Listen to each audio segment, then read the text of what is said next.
क्या कोई इंसान महज एक इंसान न रहकर एक विचार बन सकता है? भगत सिंह के मामले में जवाब है बिल्कुल हाँ। वो सिर्फ एक क्रांतिकारी नहीं थे, वो एक प्रतीक बन गए।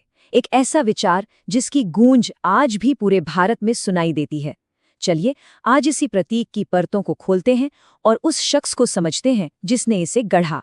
जवाहरलाल नेहरू के इन शब्दों में एक बहुत गहरी बात छिपी है। यही सार है इस बात का कि भगत सिंह की विरासत इतनी मजबूत क्यों है।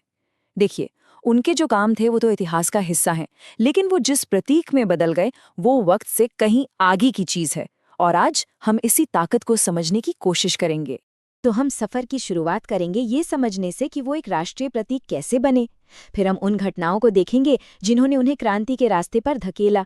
हम उनके सबसे साहसी कदमों को भी जानेंगे, जेल में उनके शहीद बनने के सफर को देखेंगे और आखिर में आज के भारत में उनकी उस जटिल विरासत पर भी नजर डालेंगे जिस पर अक्सर बहस होती है। तो चलिए सबसे पहले बात करते हैं उनके एक स्थायी राष्ट्रीय प्रतीक होने की। उनकी मृत्यु के लगभग एक सदी बाद भी भगत सिंह का नाम आज भी पूरे भारत में सम्मान और प्रेरणा का भाव जगाता है। सवाल ये है कि कैसे एक क्रांतिकारी एक लोक नायक में तब्दील हो गया। तो सबसे बड़ा सवाल यही है, आखिर कैसे एक 23 साल का नौजवान भारत की सबसे सम्मानित शख्सियतों में से एक बन गया। उन्हें शहीद आजम का ये दर्जा कैसे मिला। देखिए, ये सब कुछ रातों रात नहीं हुआ। ये उनके जीवन के आखिरी कुछ सालों में लिए गए बहुत ही साहसी, सोचे समझे और अविश्वसनीय रूप से रणनीतिक फैसलों का नतीजा था। जैसे अदालत को ही एक मंच बना लेना और फिर वो अंतिम बलिदान। तो आखिर वो कौन सी चिंगारी थी जिसने इस विद्रोह की आग को जलाया? ये समझने के लिए हमें थोड़ा पीछे चलना होगा, उन ऐतिहासिक घटनाओं की तरफ जिन्होंने भगत सिंह को क्रांति के रास्ते पर ला खड़ा किया। देखिए, यह सब कुछ कितनी तेजी से हुआ, बस कुछ ही हफ्तों के अंदर। सोचकर देखिए कि एक सम्मानित नेता लाला लाजपत राय को सरेआम पीटा जाता है और फिर उनकी चोटों की वजह से मौत हो जाती है। ये सिर्फ एक राजनीतिक घटना नहीं थी, ये एक गहरा व्यक्तिगत और राष्ट्रीय अपमान था। भगत सिंह और उनके साथियों के लिए अब चुप रहना नामुमकिन हो गया था। बदला लेना अब कोई विकल्प नहीं बल्कि एक कर्तव्य बन चुका था। तो सवाल यह है कि इस अपमान का जवाब कैसे दिया गया, और यहीं पर हम उन कदमों की बात करेंगे जिन्होंने भगत सिंह की छवि को हमेशा के लिए गढ़ दिया। क्योंकि ये सिर्फ हिंसा नहीं थी, बल्कि एक बहुत ही सावधानी से तैयार किया गया पॉलिटिकल थिएटर था। और यहीं पर हुई एक बहुत बड़ी और दुखद गलती, स्वतंत्रता संग्राम की सबसे बड़ी विडंबनाओं में से एक। उनका निशाना जेम्स स्कॉट था, वो अफसर जिसने लाठीचार्ज का आदेश दिया था। लेकिन एक जानलेवा गलतफहमी में उन्होंने एक 21 साल के नौजवान अफसर जॉन सॉन्डर्स को मार डाला। और बस एक गोली ने भगत सिंह को एक स्वतंत्रता सेनानी से ब्रिटिश साम्राज्य का सबसे बड़ा मुजरिम बना दिया। और ये उनकी रणनीति का सबसे शानदार उदाहरण है। बमों को जानबूझकर ऐसा बनाया गया था कि उनसे सिर्फ जोरदार धमाका हो, किसी को गंभीर चोट न लगे। वो चाहते तो अफरा तफरी में आराम से भाग सकते थे, है ना? पर उन्होंने ऐसा नहीं किया। वो वहीं खड़े रहे, इंकलाब जिंदाबाद के नारे लगाए और गिरफ्तारी का इंतजार किया। क्यों? क्योंकि असली मकसद बम फोड़ना था ही नहीं, असली मकसद था मुकदमा। वो अदालत को एक राष्ट्रीय मंच बनाना चाहते थे ताकि उनके विचार पूरे देश तक पहुंचे। ये हिंसा नहीं, ये एक जबरदस्त राजनीतिक दाव था। और इन शब्दों पर गौर कीजिए, ये उनके अपने शब्द हैं। हम मानव जीवन को पवित्र मानते हैं, मतलब वो हिंसा और बल के बीच एक बहुत बड़ा फर्क कर रहे थे। उनके लिए उनका काम एक जायज मकसद के लिए बल का इस्तेमाल करना था। इससे पता चलता है कि उनके विचार कितने गहरे और साफ थे। गिरफ्तारी उनकी कहानी का अंत नहीं थी, बल्कि कह सकते हैं कि यहीं से एक नया और शायद सबसे जरूरी अध्याय शुरू हुआ। अब बात करते हैं उनके जेल में बिताए वक्त की।